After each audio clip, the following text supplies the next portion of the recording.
இந்த ஒரு காலத்துல மந்திரி ஒருத்தன் இருந்தான். அவனுக்கு ராஜாவோட கொட்டை மேல ஆசை. என்னுடைய குரல்ல கேட்கறதுனால பல பேருக்கு பல விதமா தோணலாம். ஆனா நான் சொன்னது கோட்டை தான்.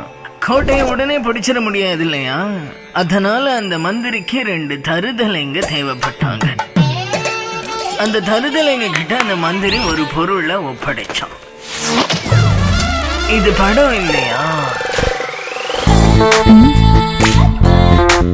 அப்போ ஒரு ஹீரோ ஹீரோயினும் இருக்கணும் இல்லையா?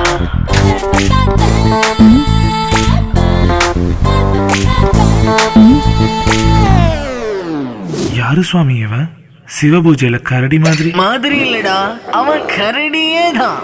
அந்த 2 தருதலைகளும் ஹீரோ கிட்ட அந்த பொருளை பறிகொடுத்துடுறான்.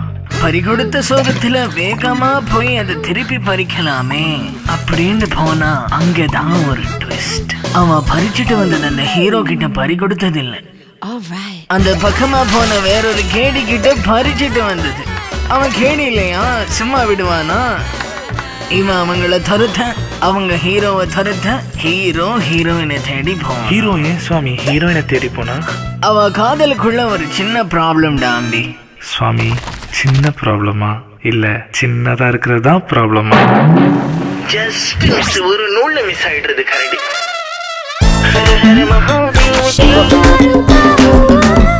சுவாமி அது வேற யாரும் இல்லை, என்னுடைய பக்தா ஒருத்தன் தான்.